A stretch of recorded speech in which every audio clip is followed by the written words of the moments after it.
Hello friends हम Anglo Maratha वार complete करना था। पिछले वीडियो में हमने 3 एंग्लो मराठा वार शुरू किया था। 1775 से 1818 तक 3 एंग्लो मराठा वार होंगे। एंग्लो यानी ब्रिटिश ईस्ट इंडिया कंपनी और मराठा के बीच में। पिछले ही वीडियो में हमने थोड़ी सी मराठा की हिस्ट्री देखकर 1775 से 1782 तक जो फर्स्ट एंग्लो मराठा वार हुआ था वो देखा था। यहाँ हमने देखा था 3 ट्रीटी हुई थी, treaty of Purandar, treaty of Vadgaon and treaty of Salbai. Treaty of Vadgaon तो खैर ब्रिटिश ईस्ट इंडिया कंपनी की बॉम्बे प्रेसिडेंसी की वजह से हुआ था। बंगाल प्रेसिडेंसी ने वडगांव ट्रीटी को तो माना ही नहीं, तो बंगाल प्रेसिडेंसी ने सिर्फ Purandar and treaty of Salwai को माना। फर्स्ट एंग्लो मराठा वार की समाप्ति ट्रीटी ऑफ सलवाई से हुई थी, इसलिए पेपर में पूछा जाता है। 1782 में साइन हुई थी। फर्स्ट एंग्लो मराठा वार हुआ किसकी वजह से था? रघुनाथ राव की वजह से। ये हमने पिछली बार वीडियो में ही देख लिया, फर्स्ट एंग्लो मराठा वार। अब हमें करना है सेकंड एंग्लो मराठा वार। फर्स्ट एंग्लो मराठा वार में हमने ये देख लिया था पुरंदर की ट्रीटी में सवाई माधवराव, जो माधवराव 2 बोलते हैं जिसको, उसको ब्रिटिश ईस्ट इंडिया कंपनी ने पेशवा मान लिया था। यानी ये जो 40 दिन का बच्चा है, ब्रिटिश ईस्ट इंडिया कंपनी ने बोला था ठीक है हम इसको पेशवा मानते हैं। सेकंड ट्रीटी होगी 1803 में, हम एक बार यहाँ लिख लेते हैं। सेकंड एंग्लो मराठा वार होगा 1803 में, ओके। और फर्स्ट एंग्लो मराठा वार हुआ था 1775 में, जहाँ 40 दिन के बच्चे को पेशवा मान लिया गया था। अब क्वेश्चन ये आता है कि 20 सालों में ऐसा क्या हुआ, 18-20 सालों में ऐसा क्या हुआ कि द्वारा एंग्लो मराठा वार होना पड़ा। और मन में ऐसा लगता है कि ये 40 दिन का बच्चा 20 साल का हो चुका होगा, तो ये अच्छे से लड़ाई करेगा सवाई माधवराव या माधवराव 2 जिसको बोल रहे हैं। तो फ्रेंड्स यहाँ एक ट्विस्ट है। ट्विस्ट ये है कि ये 1803 तक पहुंचा ही नहीं। 1795 में सवाई माधवराव ने सुसाइड कर लिया था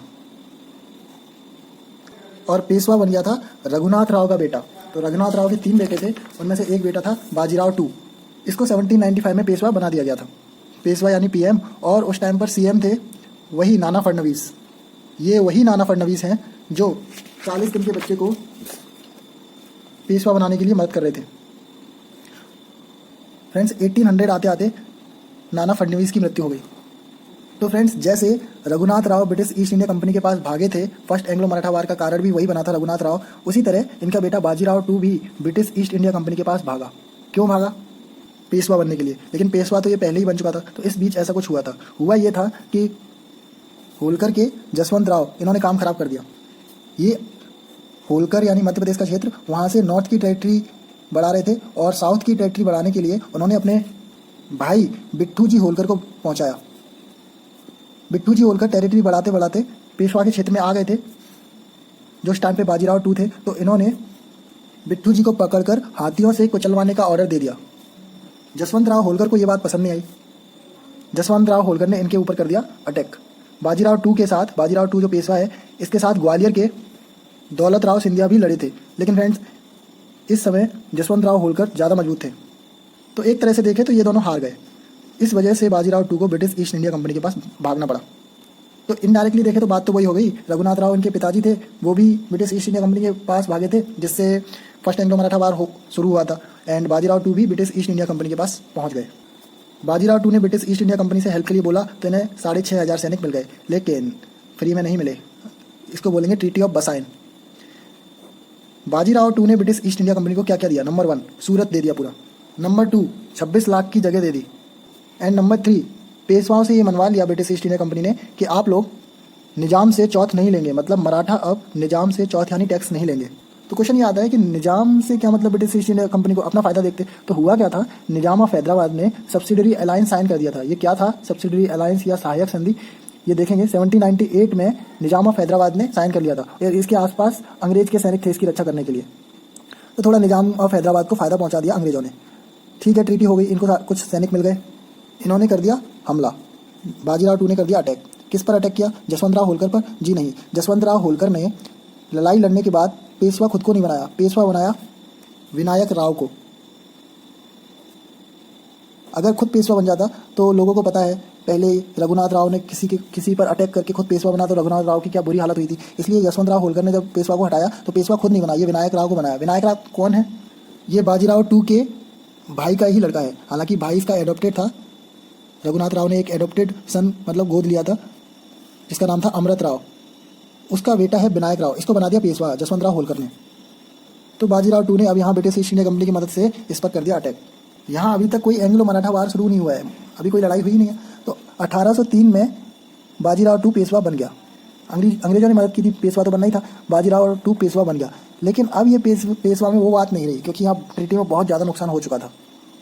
इस ट्रीटी से सारे लोग दुखी थे। ग्वालियर, नागपुर, होलकर सब ने ब्रिटिश ईस्ट इंडिया कंपनी से लड़ाई ली, मोल लड़ाई ली ऐसे बोल सकते हैं। तो ब्रिटिश ईस्ट इंडिया कंपनी ने सबको हरा दिया और सबके साथ अलग अलग ट्रीटी की। सिंधिया, भोंसले एंड होलकर। सिंधिया और भोंसले को तो 1803 में तुरंत हरा दिया था ब्रिटिश ईस्ट इंडिया कंपनी ने। एंड होलकर थोड़ा सा मजबूत था तो उसको थोड़ा 2 साल लड़ा, उसके बाद हराया 1806 में। इनके साथ जो ट्रीटी हुई वो तीनों याद रखनी पड़ती है। तो सिंधिया का जो साइन है आप देखेंगे कभी भी ऐसे सूरज जैसा है, तो इससे आपको याद रखना है। ग्वालियर की सिंधिया के साथ ट्रीटी की, ट्रीटी ऑफ सूर्याजन गांव, सूरजियाजन गांव, तो इससे आपको याद आएगा ये सूरज है, सिंधिया से रिलेटेड है, ट्रीटी ऑफ सूरजियाजन गांव। ये ट्रीटी याद करनी पड़ेगी क्योंकि पेपर में पूछा जाता है कि सिंधिया के साथ सेकंड एंग्लो मराठा वार में कौन सी ट्रीटी हुई थी। एंड ये होलकर तो राजपूत बन ही रहा था, होलकर की वजह से तो लड़ाई शुरू हुई सेकंड वॉर। तो होलकर के साथ ट्रीटी हुई, ट्रीटी ऑफ राजपूत घाट। होलकर राजपूत बन रहा था तो राजपूत घाट, इससे याद रहेगा। और भोसले के साथ हुई 1803 में सिंपल ट्रीटी ऑफ देवगांव, इसको भी आप याद रखना, ट्रीटी ऑफ देवगांव। और यही नहीं, 1804 1805 में सिंधिया और होलकर से ब्रिटिश ईस्ट इंडिया कंपनी ने सब्सिडरी अलायंस भी साइन करा लिया था, मतलब सहायक संधि।